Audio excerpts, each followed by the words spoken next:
Magandang araw sa inyong lahat. Sa videong ito ay pag-uusapan natin ang tungkol sa laws of exponent. Pero mas pag-uusapan natin ang isa sa mga exponents law na tinatawag na power of a product law. Bago tayo magsimula ay kumuha muna kayo ng papel at ng ballpen, or you can use pencil if you don't have ballpen, to take down notes and try our examples. In this lesson, you need to know the basic arithmetic operation for this law of exponent, which is the multiplication. You also need to know some mathematical terms if you don't know the definition of base and exponent. Dahil kung hindi, mahihirapan kayong intindihan ang lesson na ito. So, you should take note of that. For some introduction about this lesson, exponents are shorthand for repeated multiplication, while multiplication is a shortened form of repeated addition. We use superscripts to represent the number of times the number is multiplied by itself. These superscripts are the exponent. In the expression a superscript 6, we are saying that a is multiplied by itself 6 times. We call a the base, while 6 is the exponent. The exponent is also called as power. So the expression a superscript 6 is read as a raised to the power of 6 or a to the 6th power. Now, we are going on the discussion of the lesson. In power of a product law, we use the expression a multiplied b raised to the power of m, where the exponent m will be distributed to variables a and b that will lead to a raised to m, b raised to m. Iba ng sample? Kung oo, ipapakita ko sa inyo ang unang expression natin na related sa lesson na ito. Quantity 8cd raised to the power of... Tada! Ito ang ating unang expression na related sa lesson na ito. To simplify this expression, raise the factors 8c and d to the power of this expression, which is 3. Since we raise each factor to that power, this is not yet the final answer. Why? Because we're not already found what is the value of 8 to the third power. To get it, multiply 8 by itself 3 times. 8 times 8 times 8 will give you 512. So the simplest form of the expression is 512c to the third power d to the third power. Ang basic nun, di ba? So we will go on to the next example. So here's another example.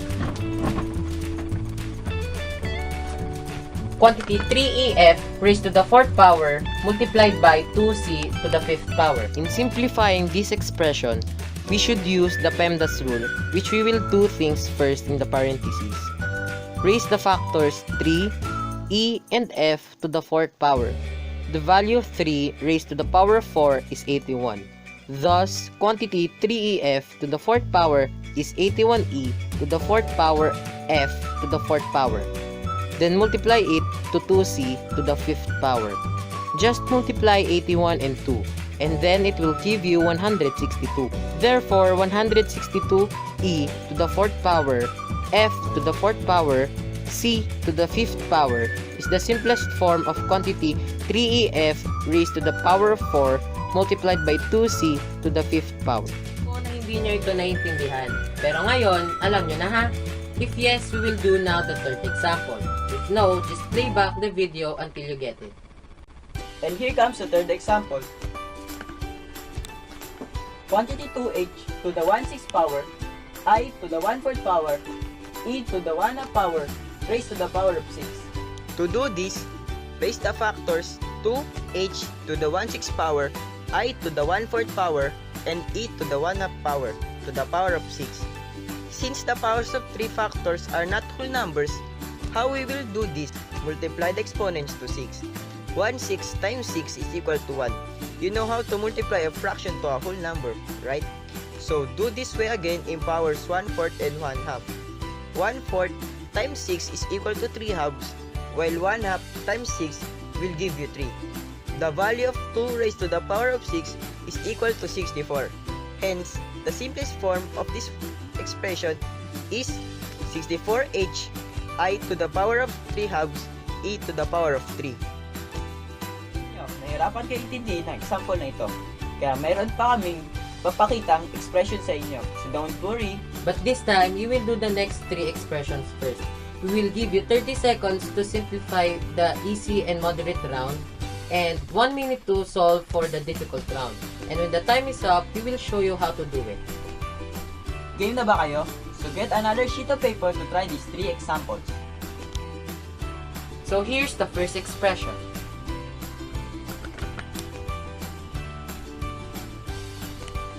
You have 30 seconds to simplify this expression. Ready, get set, go!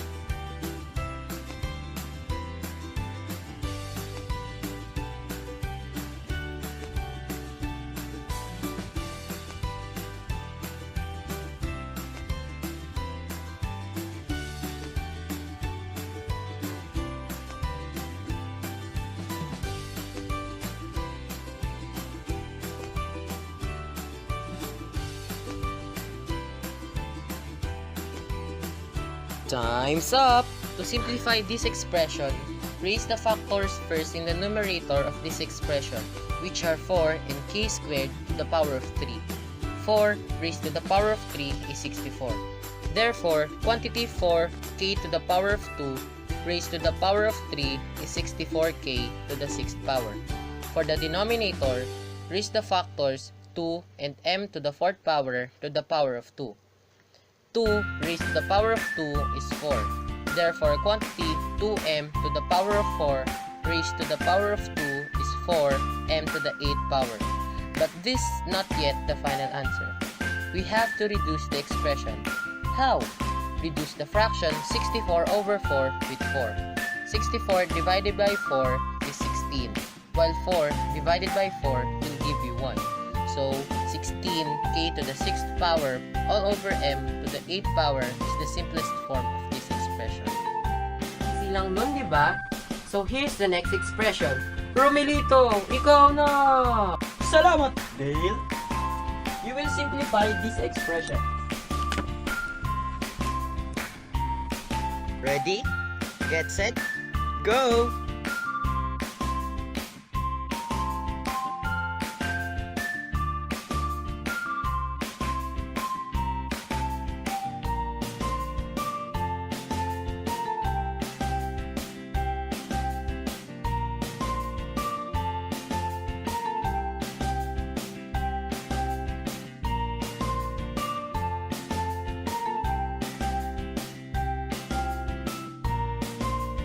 Time's up!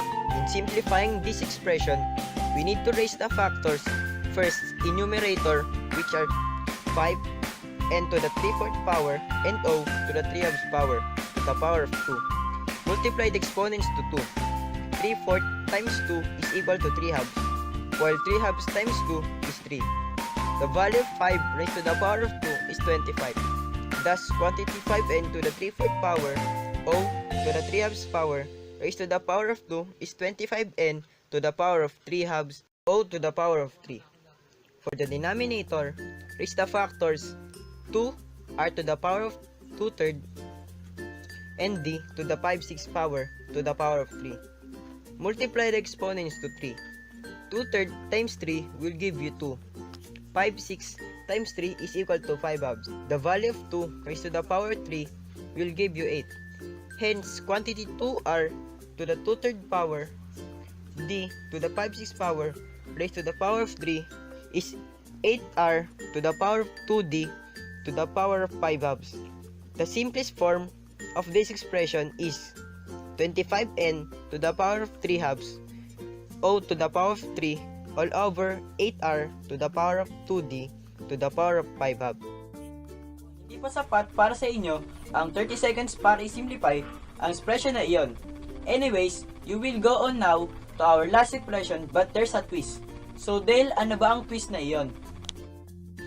You will simplify this expression and afterwards find its value. Don't worry, we will give you the value of the variables. You have 1 minute to do this expression. Ready, get set, go!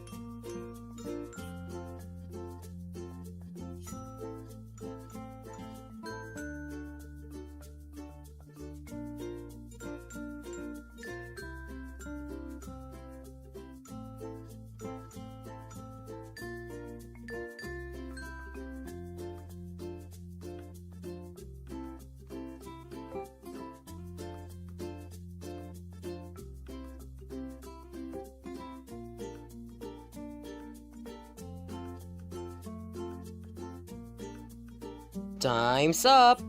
To do this expression, raise the factors in the numerator, which are r, s, and t, to the second power to the power of 2.